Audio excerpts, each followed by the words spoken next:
Recently, I shared this image on a Flickr group called Macro Mondays. It's a theme based group and they have a different theme for every Monday. It's only macros. It's a fun group and I would encourage you to take a look at it. The theme was a shell, and once I shared this photo, I got a lot of comments and some wanted to know how exactly I got this done.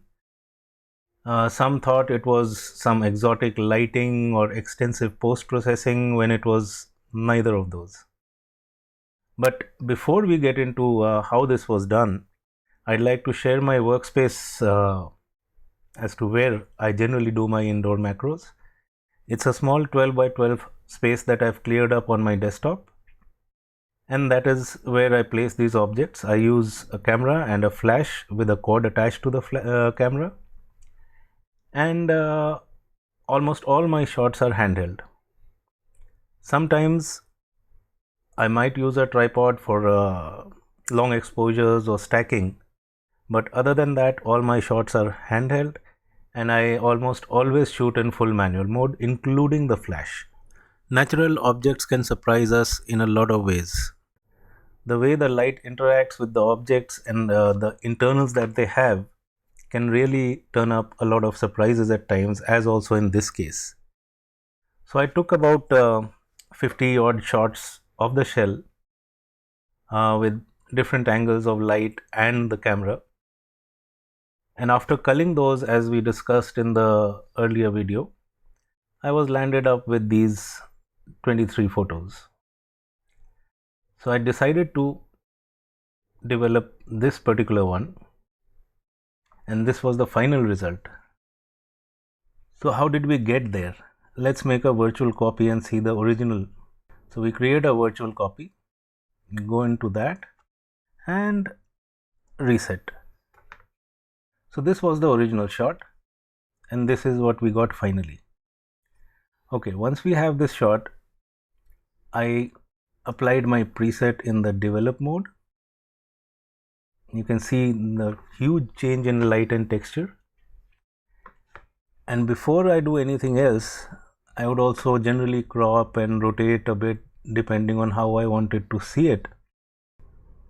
And that seems just about okay. And the first thing I would adjust is the white balance, because that forms the foundation of every other adjustment. So sometimes we would do it manually, sometimes we would pick from these and start from there.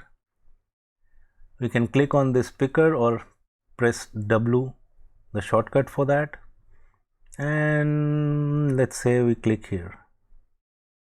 Okay, that looks good. It's a good starting point. Maybe just a bit warmer, so I'll bump this up. Maybe add a tint to this so it looks more pink.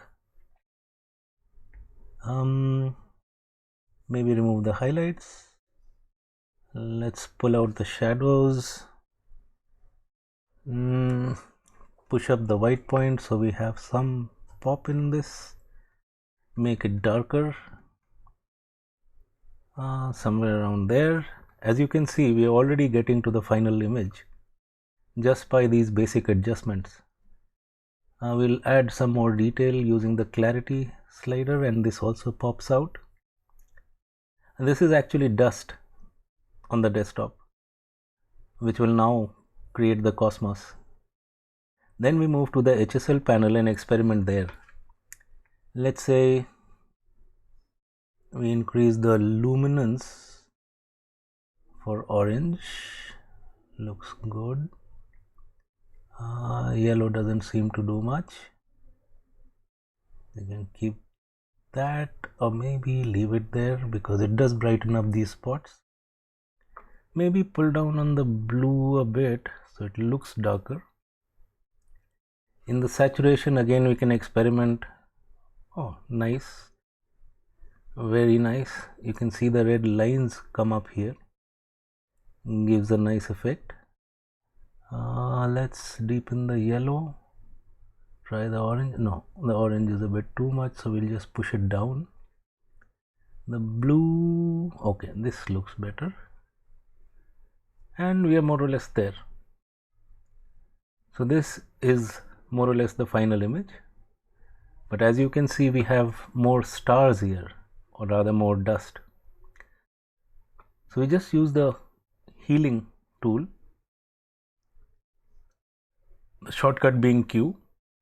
Expand this, click in this area and drag